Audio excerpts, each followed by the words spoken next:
बहुत कम amount of alpha particles 180 degree से डिफ्लेक्ट हुए, majority of the alpha particles straight निकल जाते हैं। और ये कंक्लूजन क्या देता है? ये कंक्लूजन देता है कि एटम का मोस्ट ऑफ द पार्ट और most of the volume empty है। पहले एक चीज तो आपको समझ में आ रहा होगा कि जितना ज्यादा एनर्जी गैप होगा, जितना n का डिफरेंस आएगा, उतना ही ज्यादा एनर्जी रेडिएट होगी। तो सिंपल 2 लाइंस में हमने इस क्वेश्चन को सॉल्व किया है। जेईई मेंस 2023 का क्वेश्चन है ये, और 2 लाइन में ये कंप्लीट हो गया। आप देख सकते हो बोर्ड पर डायरेक्ट क्वेश्चन आया हुआ है। तो जेईई क्रैक करने के लिए क्या चाहिए? Practice practice practice. जेईई के अनलिमिटेड क्वेश्चंस की practice practice practice.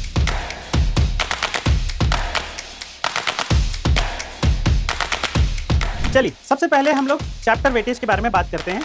So we'll be starting with the trend analysis. तो आज मैं पूरा का पूरा जो पेपर है वो आपके साथ डिस्कस करूंगा। आप चैट में मेरे साथ बने रहिए और जो भी आपका क्वेरी है I will be taking that query as well. बहुत ही इंपॉर्टेंट चैप्टर है जेईई के पॉइंट ऑफ व्यू से। अगर आपको और ज्यादा क्वेश्चंस सॉल्व करने हैं तो डिस्क्रिप्शन बॉक्स में एक लिंक दिया हुआ है, open the link.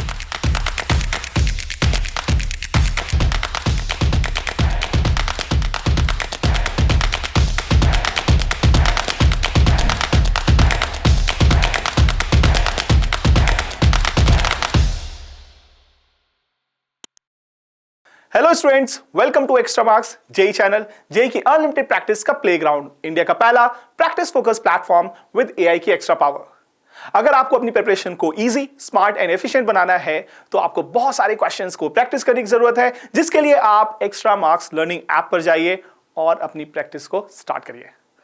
So in this learn with series practice हम मॉडर्न फिजिक्स का सेकंड चैप्टर आपके लिए लेकर आए हैं, और इस चैप्टर में आप जानते हैं सबसे पहले हम ट्रेंड एनालिसिस डिस्कस करेंगे और उसके साथ हम कुछ बेस्ट प्रॉब्लम्स आज के साथ डिस्कस करेंगे। सो गाइस, आपको क्या करना है? आपको पूरे लेक्चर में जो भी इंपॉर्टेंट पॉइंट्स मिलेंगे, जो भी इंपॉर्टेंट फॉर्मूला मिलेगा, कॉन्सेप्ट मिलेगा, उसको आप नोट डाउन करेंगे और साथ में मेरे हर क्वेश्चंस को आप प्रैक्टिस करेंगे। Alright, so take out your notebook and copy, और साथ में लेक्चर के एंड होने के बाद आप डिस्क्रिप्शन में जाइए, वहां पर आपको टैप एंड टेस्ट का लिंक मिलेगा, उसको क्लिक करिए and you will reach to learning app of Extramarks. वहां पर जाकर लॉगिन करके आप टेस्ट को अटेम्प्ट कर सकते हैं। जो भी कॉन्सेप्ट्स आपने यहां पर लर्न किए उनको आप टेस्ट कर सकते हैं। ऑलराइट, तो बहुत ही अमेजिंग फीचर है, बहुत ही अमेजिंग ये सीरीज चल रही है। अगर आपने इस टाइप के और भी चैप्टर्स को आप देखना चाहते हैं तो आप प्रीवियस वीडियोस को भी वॉच कर सकते हैं, और अपकमिंग सीरीज के लिए आप एक्स्ट्रा मार्क्स चैनल को लाइक करिए, सब्सक्राइब करिए and do share with your friends. Alright, so let's start with trend analysis. So सबसे पहले हम देखेंगे लास्ट 5 इयर्स में किस टॉपिक से सबसे ज्यादा क्वेश्चंस आए हैं।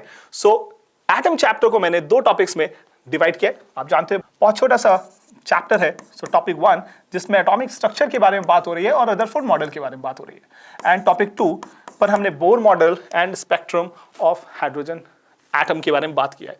लेकिन आप एक इंटरेस्टिंग चीज देखें अगर, सो टॉपिक 1 से सिर्फ 5% ऑफ द क्वेश्चंस आए।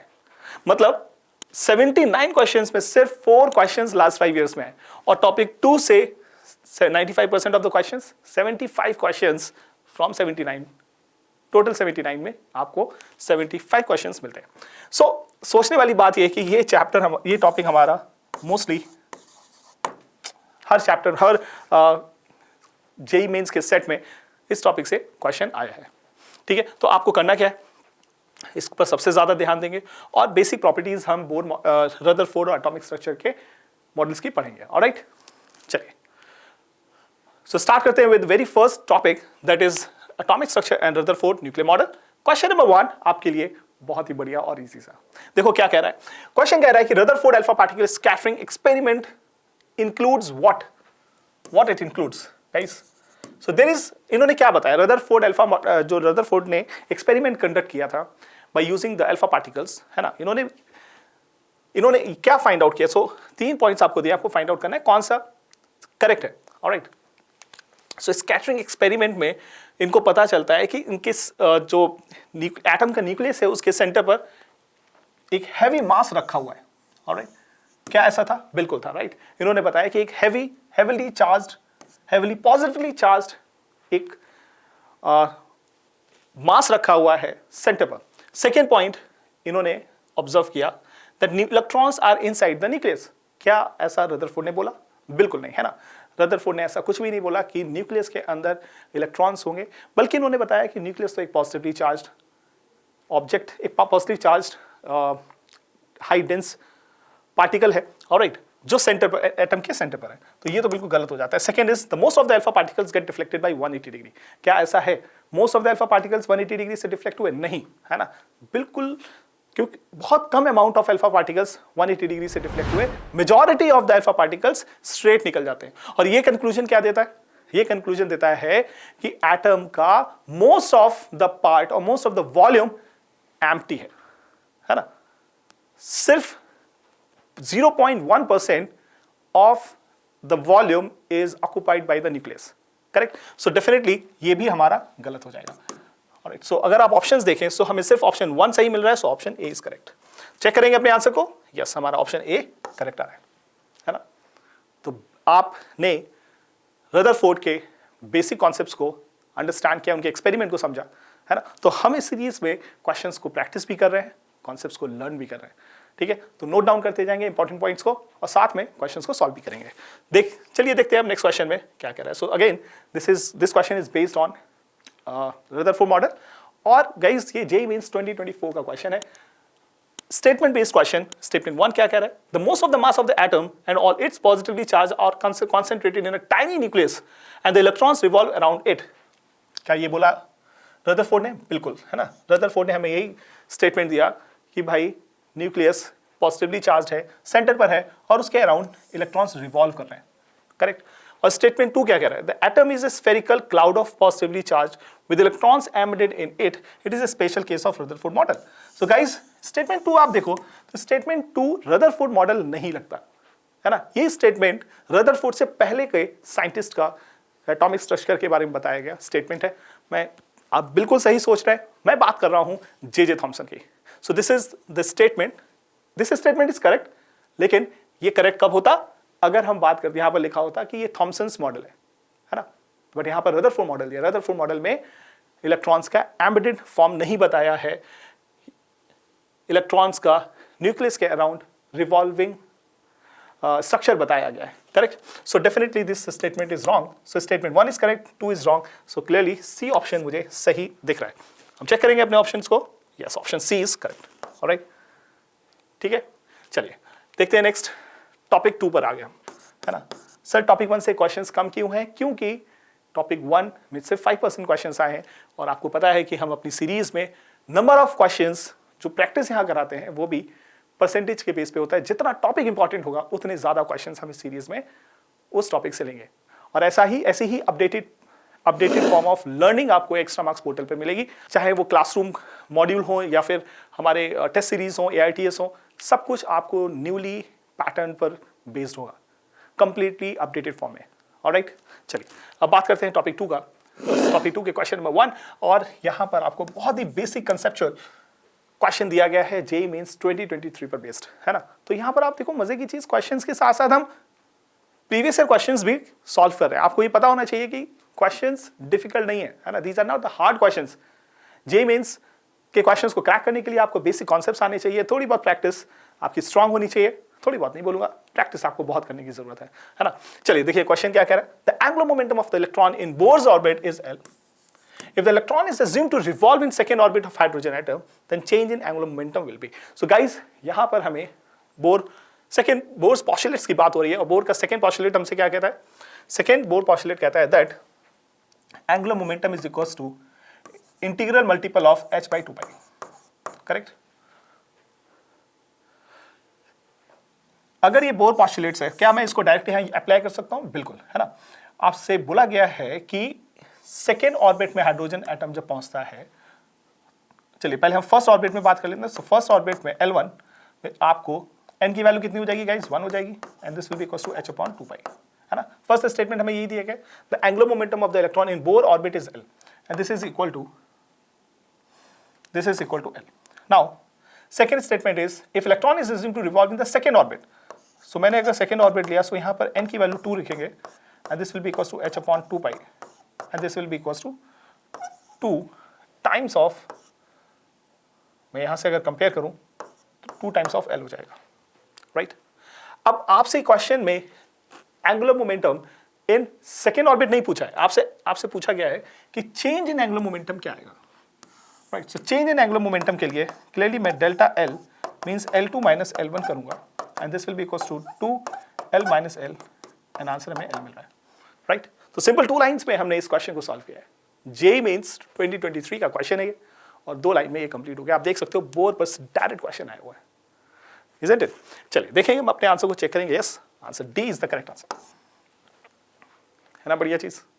चलो गाइज, एक और क्वेश्चन आपके लिए जेईई मेंस 2023 से। क्वेश्चन क्या कह रहा है? क्वेश्चन कह रहा है कि the small particle of mass m moves in such a way that it's potential energy is u is equals to 1/2 m omega square r square, where omega is constant and r is the distance of the particle from the origin. Assuming Bohr quantization of momentum and circular orbit, the radius of the nth orbit will be proportional to. So आपको बताना है that r is proportional to what? n के terms में, correct. सो आप जानते हो कि potential energy और चलिए पहले हम समझते हैं कि बोर ने क्या बोला कि अगर एक न्यूक्लियस है जिसका एटॉमिक नंबर Ze, इसके अराउंड इलेक्ट्रॉन रिवॉल्व कर रहा है, इसका मास m है, सो डेफिनेटली वेलोसिटी v होगी, इस पर फोर्स आ रहा होगा mv²/r, मतलब सेंट्रीपिटल फोर्स हमारा mv²/r के इक्वल होगा, right. So I can say clearly that f is equals to mv²/r, isn't it? And आप इस फोर्स को पोटेंशियल एनर्जी से भी कैलकुलेट कर सकते हो। सो पोटेंशियल एनर्जी और फोर्स के बीच का गाइस रिलेशन क्या होता है? F equals to minus du/dr। अगर मैं इसको डिफरेंशिएट करूं तो मुझे क्या मिल जाएगा? This will be equals to 1/2 constant हमारा m omega square r square का differentiation 2r, right. So this 2 and 2 will get cancel out. यहां पर मुझे मिल जाता है m omega square r with minus sign and alright, and this is equal to F, correct. अब मैं इन दोनों फोर्सेस को कंपेयर कर सकता हूं, करेक्ट, इन दोनों फोर्सेस को कंपेयर कर सकता हूं। So I can clearly write that m omega square r is equal to mv²/r। So m and m will get cancel out and this v is equals to omega r का हमें relation यहाँ मिल जाता है ना। तो हमने simple v equal to omega square v equal to omega r, हमें इस रिलेशन जो डेटा में दिया गया है उससे हमें इंफॉर्मेशन मिल चुकी है। अब आप देखो ध्यान से, आपको रेडियस बताना है in terms of n terms, right. आपको ऑप्शंस n के टर्म्स में दिए गए हैं। सो n के टर्म्स में रिलेशन कैसे निकाला जा सकता है? So you know that angular momentum L is equals to mvr, right, and this is equals to nh/2π।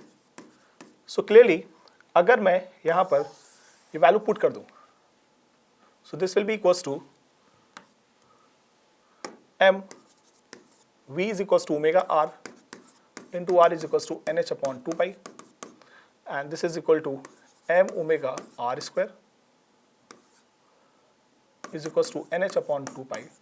So guys, this is clearly r square is proportional to nri, correct. बाकी सारी values को हम constant मान लेंगे and this r is proportional to √n।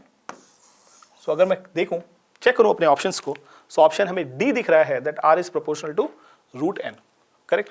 So check करेंगे हमारा क्या answer D आ रहा है। यस, हमारा आंसर डी मैच हो रहा है ना। सिंपल बेसिक कॉन्सेप्ट्स को यूज करके हम अपने आंसर्स को निकाल रहे हैं, और आपको भी यही करना है। एग्जाम हॉल में बैठकर रिसर्च नहीं करनी है, बेसिक कॉन्सेप्ट्स को दिमाग में रखना है। बहुत सारे क्वेश्चंस की प्रैक्टिस करके जाएंगे तो वो कॉन्सेप्ट्स को कैसे अप्लाई करना है ये आपको पता रहेगा। ओके, चलिए बढ़ते हैं नेक्स्ट क्वेश्चन पर। So now we have a next question and this is question of JEE mains 2023। और इस क्वेश्चन में गाइस क्या कह रहा है that energy level of hydrogen atom as shown in below the transition corresponding to emission of shortest wavelength. Shortest wavelength की बात हो रही है और इलेक्ट्रॉन जंप कर रहा है, ये डिफरेंट आपको एनर्जी लेवल्स पर दिए गए, correct. So A B C D आपको चूज करना है कौन सा ऑप्शन मैच करेगा। क्या लॉजिक होना चाहिए, क्या हमारा मेथड होना चाहिए to get the shortest wavelength. So guys यहाँ पर आप सोच सकते हो कि जब इलेक्ट्रॉन हायर एनर्जी स्टेट से लोअर एनर्जी स्टेट पर जंप करता है, इट रेडिएट्स इलेक्ट्रोमैग्नेटिक वेव, है ना, electromagnetic wave of certain frequency, ठीक है। सो मैं यहां पर आपको ये बोल सकता हूं कि हम शॉर्टेस्ट वेवलेंथ की अगर बात कर रहे हैं तो डेफिनेटली हम फ्रीक्वेंसी मैक्सिमम की बात कर रहे होंगे। मैक्सिमम फ्रीक्वेंसी का मतलब हो गया कि हम मैक्सिमम एनर्जी की बात कर रहे होंगे, क्योंकि इनके बीच का रिलेशन आप जानते हो, right, that E is equals to h f, isn't it? E is equals to h f, हमें ये रिलेशन पता है, लास्ट चैप्टर में भी हमने देखा था. So maximum shortest wavelength means maximum frequency means maximum energy. अब आपको बताना है मैक्सिमम एनर्जी किस ट्रांजिशन में रिलीज होगी, किस फोटोन के पास सबसे ज्यादा एनर्जी होगी. सो अगर आप ध्यान से देखो, हमारे पास ट्रांजिशन का जो रिलेशन है, या फिर मैं एनर्जी की बात करूं, तो इस n इक्वल टू 1 पर हमारा एनर्जी लेवल -13.6 इलेक्ट्रॉन वोल्ट है. इसकी मैं बात करूं अगर, so this is -13.6 electron volt by, अच्छा मैं कैसे निकाल रहा हूं, I tell you that energy of, हमको एनर्जी लेवल निकालना है, so that will be equals to -13.6 by n square, है ना. हाइड्रोजन एटम की बात कर रहे हैं तो z लेने की जरूरत नहीं है, z की वैल्यू 1 हो जाएगी, is it? And this is an electron volt. So अगर मुझे इलेक्ट्रॉन की energy at n equal to 1 निकालना है, so I will put n equal to 1, this will be -13.6. Electron की एनर्जी n इक्वल टू 2 पर निकालना है, so this will be -13.6 by 4, and this will be equals to -13.6 by 9 electron volt, and this will be equals to -13.6 by 16 electron volt. Correct? ये relation सारा है. अगर आप पहले एक चीज तो आपको समझ में आ रहा होगा कि जितना ज्यादा एनर्जी गैप होगा, जितना n का डिफरेंस आएगा, उतना ही ज्यादा एनर्जी रेडिएट होगी. Correct? So definitely A option और सी ऑप्शन तो हमारे रिजेक्ट हो गए. अब ऑप्शन बी और डी को देखेंगे तो बी में भी हमारा 4 to 2 जंप कर रहा है और डी में 3 to 1 जंप कर रहा है. मतलब ट्रांजिशन स्टेट दोनों में आइडेंटिकल है, दोनों में सेम है, लेकिन नंबर्स अलग है. तो किस में ज्यादा एनर्जी रेडिएट होगी? सो क्लियरली अगर आप इन दोनों को सब्ट्रैक्ट करके देखोगे और इन दोनों को सब्ट्रैक्ट करके देखोगे तो आपको पता चलेगा कि n इक्वल टू 3 से n इक्वल टू 1 पर ज्यादा एनर्जी गैप आ रहा है ना, ज्यादा डिफरेंस आ रहा है, चेंज इन एनर्जी ज्यादा आ रहा है. करेक्ट? सो डेफिनेटली वो एनर्जी फोटोन लेकर रिलीज हो जाएगा. Correct? So I can say that option D is the case when the photon will have maximum frequency and minimum wavelength and shortest wavelength होगी. So clearly check करें अपने options को, D option हमारा match कर रहा है. सो बच्चों बहुत ही इंटरेस्टिंग बढ़िया से क्वेश्चंस है ना, शॉर्ट टर्म्स शॉर्ट मेथड से हम इसको सॉल्व कर रहे हैं. चलिए हम अब एक और क्वेश्चन लेते हैं, बोर मॉडल पर बेस्ड बढ़िया सा क्वेश्चन आपके लिए, ये आपके सारे कॉन्सेप्ट्स को क्लियर कर देगा. इस क्वेश्चन में देखेंगे हमसे पूछा गया है which of the following is not appropriate regarding Bohr model. Option A B C D given है. आप स्पीड ऑफ इलेक्ट्रॉन आपको बताना है कि proportional to z by n होता है या नहीं होता है. So guys you know that basic formulas कि speed of electron is equal to 2.18 into 10 to power 6 metre per second. And यहां से मुझे क्या पता चलता है दैट हमारा जो v है वो प्रोपोर्शनल टू, अच्छा z by n भी आएगा, z by n है, राइट. एंड सेकेंडली हमारा जो रेडियस है it is equal to 0.529 into n square by z angstrom. Correct? और यहां से आप बोल सकते हो that r is proportional to n square by z, right. So option v and z के v और r के बीच में हमें रिलेशन मिल चुका है और इसको हम यूटिलाइज करेंगे to calculate all the parameters. So clearly आप देखो option A, speed is proportional to z by n, yes speed is proportional to z by n, so option is correct. B पर देखेंगे the frequency of the oscillation. अगर हमें frequency calculate करना है, we know frequency is inversely proportional to time period, and time period is nothing but distance upon speed. Correct guys? Isn't it? So I can write here that frequency is directly proportional to v by r. Guys, you know the relation कि v का value z by n है और r का value n square by z है. So ये आ जाएगा हमारा v is proportional to v by r, v is equals to z by n and this is equal to n square by z, right? तो ये किसके equal हो गया, z square by n cube. Alright. So clearly हम देखें अगर तो frequency हमारा आ रहा है z square by n cube, right. और अगर हम ऑप्शन को देखें तो ऑप्शन में z cube by n square. So obviously B option हमारा मैच नहीं कर रहा है. ऑलराइट. सो बी ऑप्शन ये हमारा मैच नहीं करेगा, ए ऑप्शन हमारा मैच कर रहा है. नेक्स्ट हम आते हैं कूलम्बिक फोर्स ऑफ अट्रैक्शन पर. सो कूलम्बिक फोर्स ऑफ अट्रैक्शन आप जानते हो, अगर एक चार्ज है, न्यूक्लियस के अंदर चार्ज z है, इलेक्ट्रॉन e उसके अराउंड रिवॉल्व कर रहा है, सो डेफिनेटली इनके बीच में सेपरेशन r है. तो Coulombic force is equal to k charge q1 q2 by r square. So आप बोल सकते हो that F is inversely proportional to square of the distance, isn't it? So now आपको r का रिलेशन पता है, that r equal to n square by z. आप यहाँ पर पुट करेंगे, so f is proportional to 1 upon n square by z and whole square. So this will be equals to z square by n the power 4. Correct? So if you check the option C हमें z square by n the power 4 आना चाहिए, लेकिन यहाँ पे z cube दिया है, so option सी भी हमारा मैच नहीं कर रहा है. अब हम बात करेंगे काइनेटिक एनर्जी का. So kinetic energy is equal to half mv square. So k is directly proportional to v square. आप देख सकते हो कि v का वैल्यू हमारा z बाई n है, v proportional to z by n है. So I can use this relation and this will be equals to k is proportional to z square by n square. So look at the option. क्या हमारा option D match हो रहा है? Yes, perfect match हो रहा है, right. So option A and D is matching with the answer. So let's check the answer. Yes, option A is correct, A and D, है ना. बहुत इजी एंड इंटरेस्टिंग सा क्वेश्चन. अब हम बात करेंगे next question number 12.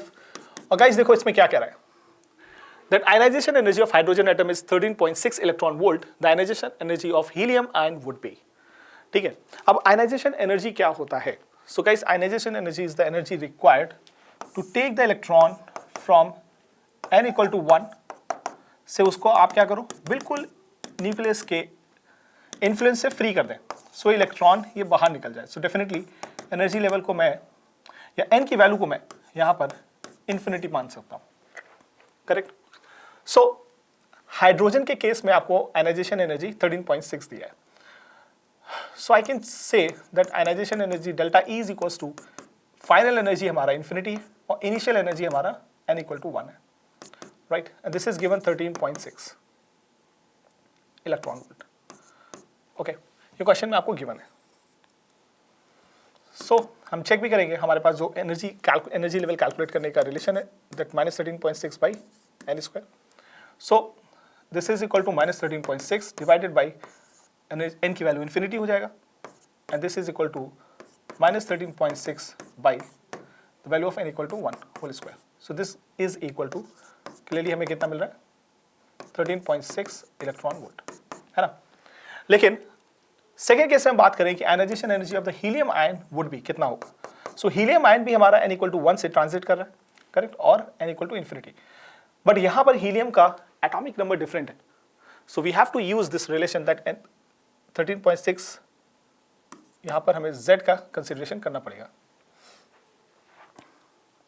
Alright. So now if I use this relation, क्योंकि atomic number हमें फॉर हीलियम के लिए निकालना है, सो यहाँ पर z का value z is equal to 2 put करेंगे, राइट, एंड हमें रिलेशन मिल जाएगा. सेम स्टेप्स फॉलो करना है, but considering z equal to 2. So this is e infinity से n इक्वल टू 1 से हम लिख के जा रहे हैं, right. So this will be equal to -13.6 upon n का वैल्यू हम अगर इन्फिनिटी डालेंगे तो ये टर्म 0 हो जाएगा, and this is equal to -13.6 divided by n square, and atomic number is 2 by z is equals to, या फिर हम n की वैल्यू देखें तो n इक्वल टू 1 है, 1 square. So if you solve this you will be getting 13.6 into 4 which is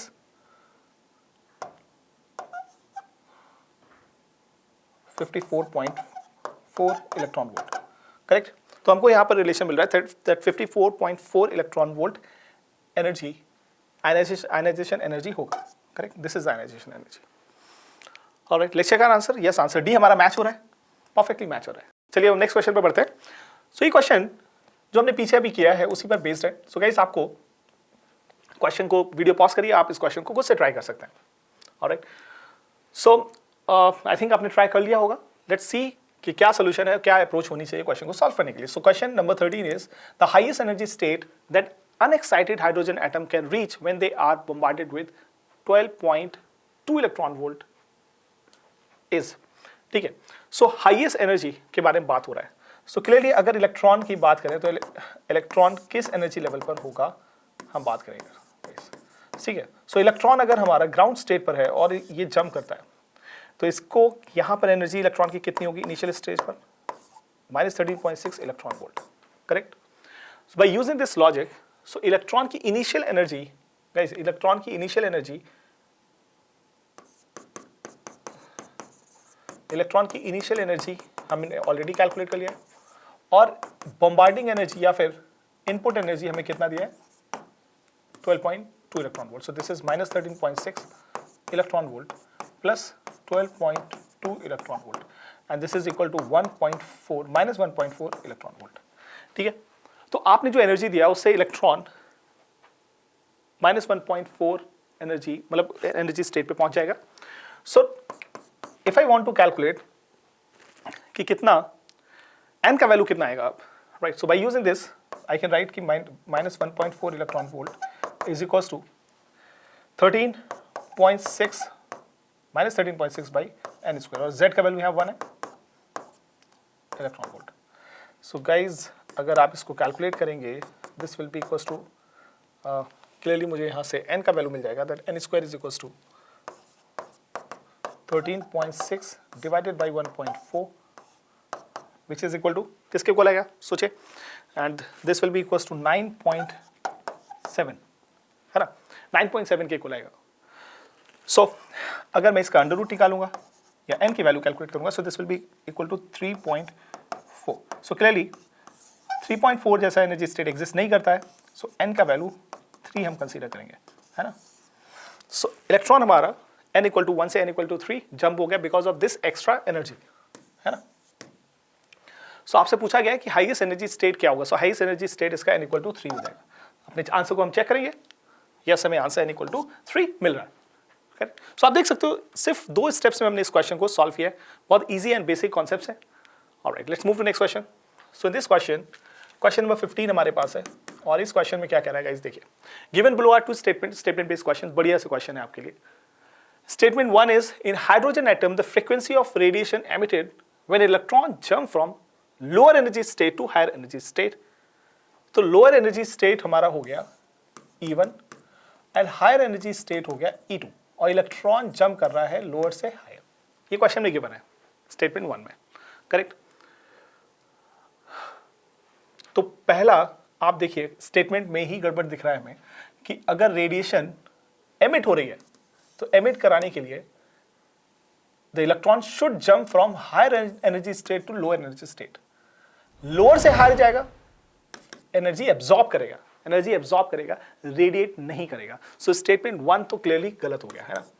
statement 2 की बात करें, the jumping of electron from higher energy state to lower energy state is associated with frequency of radiation f equal to E2 minus E1 upon h. क्या ऐसा होता है? बिल्कुल ऐसा होता है, right. So this is higher energy state, lower energy state, electron will jump from higher to lower, एक photon release करेगा, इसको मैं डेल्टा E एनर्जी मान सकता हूं, correct. So this delta E is equal to h times of f, correct. Delta E already किसके equal होगा? इन दोनों एनर्जी स्टेट्स के डिफरेंस के equal. So E2 minus E1 is equal to hf, correct, and you will get the answer. ठीक है. So option statement 2 हमें correct मिल रहा है. So look at the options. Option D is matching with our answer. Let's check our answer. Yes, option D, 100% correct. All right. Now let's move to next question. So this is a question of JEE Mains 2024. और एक बढ़िया सा question है. इस question में कह रहा है कि the electron of hydrogen atom on an excited state is having energy En is equals to minus 0.85 electron volt. The maximum number of allowed transitions to lower energy level. कितने number of transitions होंगे, है ना. सो electron कितने transition कर सकता है, कितने transitions possible है, we have to calculate that. अब यहां पर एक बात आती है कि सर हम कैसे इसको कैलकुलेट करें. सो गाइस सबसे पहले हमारा काम होना चाहिए कि ये फाइंड आउट करने का कि इलेक्ट्रॉन किस एनर्जी लेवल पर है ना. सो किस एनर्जी लेवल पर है ये कैलकुलेट करने के लिए हमारे पास एक सिंपल सा रिलेशन है एनर्जी का, that E is equals to energy of electron is equals to minus 13.6 upon n square. अगर हम हाइड्रोजन एटम की बात कर रहे हैं तो यहाँ पर z इक्वल टू 1 हो जाएगा, करेक्ट, इलेक्ट्रॉन वोल्ट.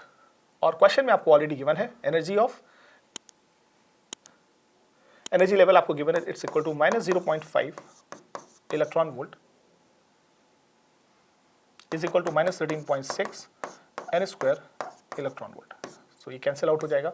यहाँ से n square is equal to -13.6 0.85 आ रहा है, करेक्ट। आप इसको सॉल्व करोगे and this will be equal to 17 something, right, 17 something. So n square equal to 17 आ गया और क्लियरली आप देख सकते हो कि n का वैल्यू यहाँ पर 4.2 समथिंग आएगा, करेक्ट। सो 4.2 एनर्जी स्टेट एग्जिस्ट नहीं करता है and should be integer.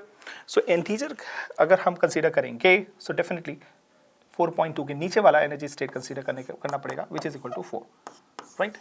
So n equal to 4 से इलेक्ट्रॉन जंप कर रहा है, alright. So n equal to 4 से इलेक्ट्रॉन जंप कर रहा है, तो कितने पॉसिबल ट्रांजिशंस पॉसिबल हैं हमको ये बताना है। सो आपको फॉर्मूला पता है, नंबर ऑफ स्पेक्ट्रल लाइंस भी बोलते हैं इस फॉर्मूले को, या फिर maximum number of allowed transitions भी बोलते हैं, राइट।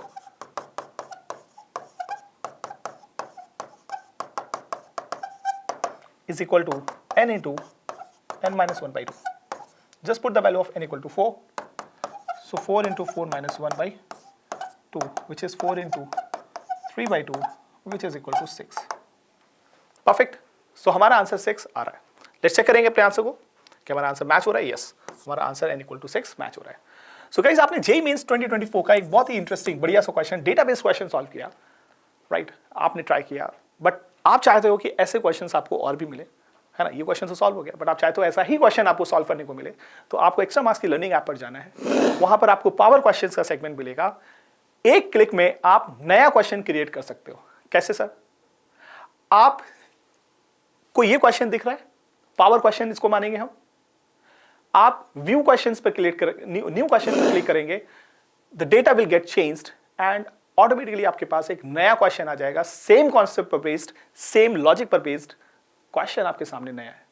तो क्या सर हमारे पास एक दो कितने हम क्वेश्चंस क्रिएट कर सकते हैं? मुझे तो एक से ज्यादा टाइम प्रैक्टिस करना पड़ता है सेम क्वेश्चंस को, सेम कॉन्सेप्ट्स को। यहां पर भी आपके बेनिफिट के लिए ये पावर क्वेश्चंस हैं। आप जितनी बार चाहें उतनी बार पावर क्वेश्चंस को क्रिएट कर सकते हैं। Just by single click you will get a new question. So ultimate infinite times आप क्वेश्चंस क्रिएट करके प्रैक्टिस कर सकते हो। सो this is why extra marks portal आपके लिए बहुत ही एफिशिएंट और स्मार्ट मेथड्स लेके आता है, जिससे आप अपनी प्रैक्टिस को एफिशिएंट बना सकते हो। Correct? Alright, let's move to next question. JEE mains 2023 का फ्रेश क्वेश्चन आपके लिए है, और ये क्वेश्चन कह रहा है कि 12.5 electrons beam is used to bombard gaseous hydrogen at room temperature, the number of the spectral lines emitted, है ना। अब देखो, मैंने आपको ऑलरेडी पीछे एक रिलेशन बताया that number of allowed transition is this, है ना, जिससे आपको एक फॉर्मूला आपने याद किया। नंबर ऑफ अलाउड ट्रांजिशन, जितने ट्रांजिशंस होंगे उतने ही फोटॉन्स निकलेंगे, उतने ही स्पेक्ट्रल लाइंस बनेंगी। करेक्ट? सो इस क्वेश्चन में आपसे पूछा है कि अगर इलेक्ट्रॉन 12.4 इलेक्ट्रॉन वोल्ट से हमने 12.5 इलेक्ट्रॉन वोल्ट एनर्जी दिया, करेक्ट, तो आपको बताना है नंबर ऑफ स्पेक्ट्रल लाइंस कितना होगा। सो गाइस, इलेक्ट्रॉन को जब हम इतनी एनर्जी देंगे तो वो अपना n इक्वल टू 1 से हायर एनर्जी पर एक्साइट कर जाएगा। करेक्ट? n इक्वल टू 1 से हायर एनर्जी स्टेट पर एक्साइट कर जाएगा, n equal to something, right. Electron jump कर गया। अब जब वो नीचे आएगा तो उसके पास मल्टीपल मेथड्स है to reach the ground state, और जितने मेथड से इलेक्ट्रॉन जंप करके ग्राउंड स्टेट आएगा उतने ही टाइम्स फोटॉन्स रिलीज होंगे, है ना, उतने ही टाइम्स फोटॉन्स रिलीज होंगे। परफेक्ट। नाउ सो हम यहां पर देख सकते हैं कि इलेक्ट्रॉन अगर 12.5 इलेक्ट्रॉन वोल्ट एनर्जी एब्जॉर्ब करके जा रहा है, सो जब नीचे आएगा तब भी वो इतनी ही एनर्जी रिलीज करेगा। Correct? So by using this relation I can say that 12.4 electron volt is equals to 13.5 electron volt upon 1 upon NF final square minus 1 by initial square, right. Minus sign भी रहेगा, इसको हम cancel कर देंगे। So this is equal to 12.5 upon 13.5 and this is 1 upon n final square minus 1 upon initial. Final हमारा कितना हो जाएगा guys? n equal to 1। Correct? Final electron हमारा n इक्वल टू 1 पर आ रहा है, और इनिशियल पर हमारा ये हमें कैलकुलेट करना है, right. If you solve this you will be getting this is equal to something, आप क्लियरली 0 पॉइंट आप बोल सकते हो, this is equal to 0.91 is equal to 1 minus 1 by n i square, and this is n, इसको आप solve करोगे and this will be equals to some 12.6 12.34, correct? Ni square is equals to 12.34. Now taking under root, इसका आप under root लोगे, so this will be equals to some 3.5, but 3.5 जैसा energy state नहीं exist करता है, so clearly आपको इसका low energy state या लो इंटीजर वैल्यू लेना पड़ेगा, which is equal to n equal to 3, correct? So n equal to 3 पर ये इलेक्ट्रॉन है। अब n इक्वल टू 3 से जब ये नीचे आएगा तो कितनी एनर्जी या कितने number of spectral lines release करेगा, सो आप काउंट करके भी निकाल सकते हो, और हमारे पास जो फॉर्मूला है उसको भी हम यूज कर सकते हैं, that is this one, number of spectral lines. तो आपने देखा सेम फॉर्मूला दो डिफरेंट कॉन्सेप्ट्स में यूज हो रहा है, right? So this is 3 minus 1 by 2 and which is equal to 3 into 2 by 2, 2 से 2 कैंसिल हो जाएगा, हमारा आंसर 3 आ जाएगा। So option C is matching with answer. चलिए हम एक क्वेश्चन लेते हैं जेईई मेंस 2023 का। इस क्वेश्चन में क्या कह रहा है, the ratio of the wavelength of the spectral line H alpha and H beta in the Balmer series is x by 20. The ratio of x is. So clearly आप जानते हो कि वेवलेंथ कैलकुलेट करने के लिए, wavelength of spectral lines calculate करने के लिए हम 1 by lambda is equals to r z square 1 by n final square minus 1 by n initial square relation use करते हैं, करेक्ट? और H alpha की बात हो रही है for Balmer series, right? So Balmer series में H alpha का मतलब क्या होगा, that electron is jumping from initial n equal to 2 to n final is equal to 3, है ना? और H बीटा के लिए n इनिशियल, अच्छा n इनिशियल को 3 ले लेते हैं, है ना? 3 से 2 पे जंप करेगा तभी तो निकलेगा इलेक्ट्रॉन, तभी तो फोटॉन्स रिलीज होंगे, और यहां पर 4 से 2 पर रिलीज होगा, correct? So by using these concepts मैं यहां पे क्या लिख सकता हूं, that 1 by lambda alpha upon 1 by lambda beta is equals to r z square 1 upon 2 square minus 1 upon 3 square divided by r z square 1 by 2 square minus 1 by 4 square. So these two will get cancelled out, and this is equal to 1 by 4 minus 1 by 9 divided by 1 by 4 minus 1 by 60. So this again इसको हम solve करेंगे, this will be equals to lambda beta upon lambda alpha, और आप इसको solve करिए, this is 9 minus 4 is 5 by 36 divided by 16 minus 4 is 12 divided by 64, correct? And this will be equals to आप further solve करेंगे, and you will get 5 by 36 into 64 by 12, and 4 3s are 4 16, and this is 9 and this is 4, correct? So हमें answer मिल रहा है 20 by 27, correct? ये मेरे relation है, but question में आप ध्यान से देखो, आपसे पूछा है ratio of H alpha by H beta, है ना? सो बेसिकली हमसे lambda of alpha upon lambda of beta पूछा गया है, so that will be equals to 27 by 20, और गिवन में आपको है कि which is equal to x by 20, so clearly हमें x का वैल्यू कितना मिल रहा है, x equals to 27, okay? So option C हमारा 27 आ रहा है, इज इट? चलिए बढ़ते हैं नेक्स्ट क्वेश्चन पर। सो अगेन सिमिलर टाइप का क्वेश्चन है, आप वीडियो को पॉज करके खुद से सॉल्व कर सकते हैं। जेईई मेंस 2023 का क्वेश्चन गाइस, इसमें क्या करता है, wavelength of the radiation of emitted is lambda not when electron jumps from second excited state to the first excited state. So यहां पर सिर्फ डिफरेंस आपको क्या मिलता है कि जो second excited state to ground first excited state. So guys this is n equal to 1 which is ground state, n equal to 2 are first excited state, n equal to 3 हमारा सेकंड एक्साइटेड स्टेट होगा। So first excited state and this is second excited state, right? So electron jump कर रहा है n equal to 3 से n equal to 2 पर। If the electron jump from the third excited state, अब third excited state हमारा क्या हो जाएगा, n equal to 4, correct? This is third excited state. यहां से अगर इलेक्ट्रॉन जंप कर रहा है, the wavelength of the radiation emitted will be 20 by x lambda, आपको वैल्यू ऑफ x बतानी है, ठीक है? तो सेम जो लॉजिक हमने पीछे यूज किया उसी को हम यहां पर अप्लाई करेंगे, that to calculate the wavelength of द spectral length 1 by lambda equals to r z square is 1 by n final square minus 1 by n initial square, आपको हम दोनों को डिवाइड करके जैसे हमने पीछे सॉल्व किया था वैसे ही हम यहाँ पर सॉल्व कर सकते हैं और लैम्डा की वैल्यू कैलकुलेट कर सकते हैं. That will be R Z square upon R Z square and this will be equals to guys, आप वैल्यूज फटाफट पुट कर सकते हो, राइट. सो लैम्डा नॉट कब है? जब सेकेंड से फर्स्ट पे आ रहा है, यानी 3 सेकेंड से फर्स्ट पे आने का मतलब 3 से 2 पर आ रहा है. सो 1/3 से 2 पर आ रहा है, right. So this is 2 square minus 1/3 square. And देखिए क्या बोला है, the third excited state to second orbit of the hydrogen atom. So third excited state से सेकेंड की बात कर रहे हैं. So definitely this will be n equal to 4 to n equal to 3. So this will be final is 3 and this is 4. Alright, इसको हम solve करेंगे. सो this R Z square Z square will get cancel out. यहाँ पर मैं 1/4 minus 1/9 मिलता है and this is equal to 1/9 minus 1/16. Correct guys. So now if you solve this you will be getting lambda is equals to 20/7 into lambda naught. Correct. और हमें यहाँ पर जो ऑप्शंस दिया गया है which is 20/x times lambda naught. सो मैं compare करके बोल सकता हूँ that value of x is equals to 7. Is that it? now हम चेक करेंगे अपने आंसर को. सो क्लियरली हमें आंसर 7 मिल रहा है. ओके है ना, बढ़िया सा क्वेश्चन. चलिए एक और क्वेश्चन हम देखते हैं and this is the final question of today series. Question number 24.